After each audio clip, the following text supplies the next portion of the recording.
여러분 안녕하십니까? CJB 아침 뉴스입니다. 이 경기 침체와 불황 탓에 소상공인들의 피업이 이어지면서 100만 폐업 시대를 맞고 있습니다. 이런 가운데 청주시는 청주형 소상공인 육성 자금으로 영세상인들을 지원하고 있습니다. 이자 부담을 대폭 낮춘 것이 특징이라고 합니다. 장원석 기자입니다. 지난해 폐업 신고를 한 사업자 수는 1년 사이 10% 가까이 늘어난 98만여 명으로 100만 폐업 시대란 말을 낳았습니다. 청주 중심 상권은 한 집 걸러 임대와 매매 플래카드가 내걸리고 있습니다. 경기가 바닥이어서 소상공인들이 많이 힘듭니다. 은행에 찾아가도 대출의 문턱이 너무 높아서 폐업하는 곳들이 많습니다. 올해 2분기 충북의 중대형 상가 공실률은 20.1%로 2년 동안 꾸준히 상승해 빈 점포 비율이 3.2%포인트나 올랐습니다. 같은 기간 자영업자 대출의 연체율도 크게 올랐습니다. 지난 2022년 말 0.6%였던 연체율이 1년 새 1.3%로 2배 이상 오르더니 다시 한 분기 만에 1.5%까지 끌어올렸습니다. 불과 1년 3개월 만에 자영업자들의 연체율 규모가 3배로 늘어난 겁니다. 이런 가운데 청주시는 올해 상반기 시작한 청주형 소상공인 육성자금 사업을 올해 하반기와 내년에도 이어갈 방침입니다. 300억 원 한도의 소상공인 이자 지원이 지난 5월 941개 업체에서 조기 마감되자 내린 결정입니다. 추가 예산 편성 등을 통해 하반기에도 300억 원 규모의 지원 자금을 마련했는데 소상공인들에게 1%대 초저금리 대출 이자를 유지해주는 것이 목표입니다. 4.99%의 고정금리 대출의 경우 3%를 청주시가 지원하고 나머지 1.99%를 소상공인이 부담하면 됩니다. 변동금리의 경우 가산금리를 기존 1.7%에서 1.5% 이내로 낮출 방침입니다. 물가 안정을 주도하는 착한 가격 업소에는 대출 한도를 기존 5천만 원에서 7천만 원으로 확대하고 가산금리는 0.2%포인트 더 낮춰 1.3% 이내로 추가 인하합니다. 청주형 소상공인 육성 자금이 지역 상생을 위한 따뜻한 매개체로서 지역 소상공인들에게 실효성 있는 금융 정책으로 청주형 소상공인 육성 자금은 청주에 사업장을 둔 소상공인이면 누구나 받을 수 있으며 충북신용보증재단 홈페이지와 보증드립 앱을 통해 비대면 신청도 가능합니다. CJB 장원석입니다. 충북대병원 응급실 파행이 하루 만에 수습됐지만 사태 재발 우려가 가시질 않고 있습니다. 충북대병원은 응급의학과 전문의 2명이 병가 등을 내며 24시간 응급실 운영이 어려워지자 지난 14일 오후 2시부터 어제 오전 8시 30분까지 응급실 운영을 일시 중단했습니다. 이와 관련해 보건복지부는 충북대병원이 어제 오전 9시부터 응급실을 정상 운영 중이고 병가와 휴직자 복귀를 통해 9월부터는 응급실 전담 전문의 10명이 원복 예정이라고 설명했습니다. 복지부는 다음 주부터 추가 파견된 군의관 가운데 응급의학과 전문의를 충북대병원에 우선 파견할 것이라고 밝혔습니다. 어제는 79주년 광복절이었습니다. 광복의 기쁨을 기억하고 독립에 대한 열망 하나로 불꽃 같은 삶을 살다간 순국 선열들의 희생을 되새기는 날이었습니다. 이 나라를 위하는 마음에는 남녀의 차이가 없다며 독립운동에 뛰어든 여성 독립운동가도 적지 않은데요. 이민아 기자가 이친 충북의 독립운동가를 취재했습니다.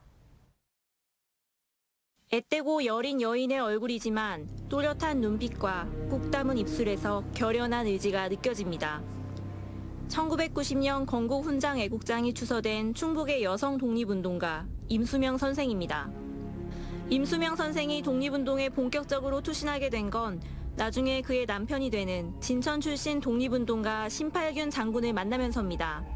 간호사로 일했던 임 선생은 일본 경찰의 눈을 피해 병원에 숨어든 신 장군을 숨겨준 인연으로 평생의 동지가 되기로 결심합니다. 신팔균은 이제 결혼하고 바로 독립운동을 위해서 중국으로 망명하고 임수명 선생은 국내에서 군자금을 마련하고 또 비밀 문서를 전달하는 등 그런 후방에서 독립활동을 하였죠. 이후 1921년 임 선생도 만주로 건너가 무장투쟁의 최일선에서 활동을 이어갔습니다. 하지만 안타깝게도 남편 신장군은 전투에서 순국합니다. 당시 만삭의 몸이었던 임 선생은 이런 사실을 모른 채 귀국길에 올랐습니다.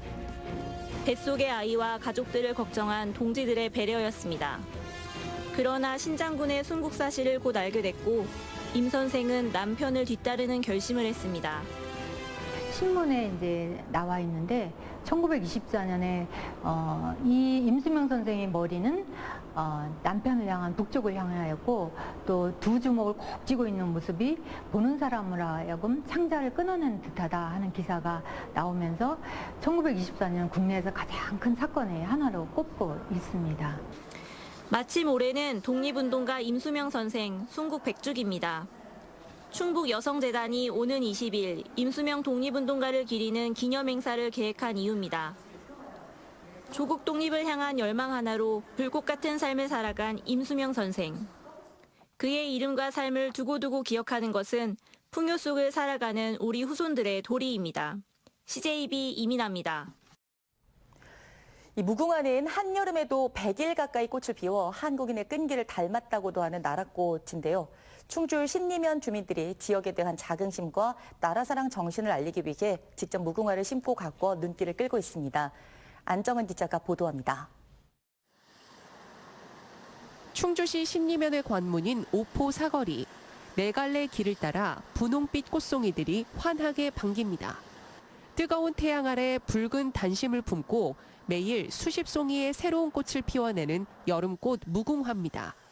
무궁화를 해놓으니까 태극기도 있고 해서 뭐 옛날 기성세대로서 보기도 좋고 젊은 세대들이 좀 보고 많은 의미를 좀 느꼈으면 좋겠어요. 보기 좋게 잘 해놨네요. 신리면 무궁화 거리는 지난 2020년 신리면 주민자치위원장의 제안으로 만들어졌습니다. 지역의 자랑스러운 역사를 널리 알리기 위해서입니다. 지난 1919년 4월 1일 일제의 무력 통치에 대항해 충주 지역 최초의 독립 만세운동이 일어났던 신리면. 1950년에는 6.25 전쟁에서 국군이 첫 승리를 거둔 동락전투 승전지가 있는 고장이기도 합니다. 나라꽃 무궁화 테마를 통해 우리 지역의 자랑스러운 역사를 알리고 나라를 사랑하는 마음을 확산하고자 추진하게 되었습니다. 신리면 주민들이 오포사거리 일원 1km 구간에 직접 기금을 모아 심고 가꾼 무궁화는 약 700그루. 주민들이 주도적으로 추진해왔던 사업이 더욱 확장할 수 있도록 충주시도 힘을 보탤 계획입니다. 식재되어 있는 구간보다도 구간 더 좀 확장을 하고 예산을 확보해서 이 신리면 전체가 좀 무궁화가 특성화한 면이 될 수 있도록 좀 추진토록 하겠습니다. 신리면 주민들의 힘으로 일군 무궁화 거리가 자라나는 세대를 위한 교육의 장소이자 지역의 자긍심으로 활짝 꽃피우고 있습니다. CJB 안정은입니다. 충청북도는 제79주년 광복절을 맞아 청주예술의 전당에서 광복절 경축식을 열고 순국선열에 숭고한 나라사랑 정신을 기렸습니다. 어제 경축식에는 도내 광복회원과 보훈단체장, 사할린 교포, 주요 기관장 등 700여 명이 참석한 가운데 독립유공자 표창과 광복절 노래 제창, 만세 삼창, 축하 공연이 진행됐습니다.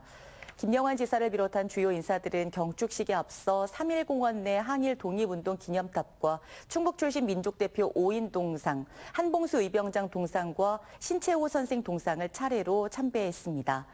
어제 도내 각 시군에서도 다양한 광복절 경축 행사가 열렸습니다. 한편 더불어민주당 충북도당은 김영석 신임 독립기념관장의 뉴라이트 논란을 이유로 어제 경축식에 불참하고 3.1공원에서 소속 국회의원과 시도의원, 당원 등이 참석한 가운데 규탄 대회를 열었습니다.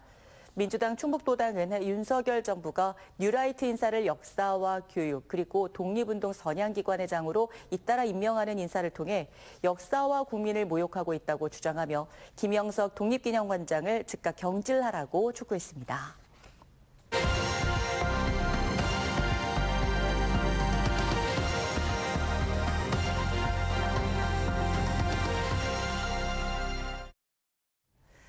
이 농촌에서 흔히 볼 수 있는 비닐하우스에서는 위에 고인 물 때문에 화재가 발생할 수 있습니다.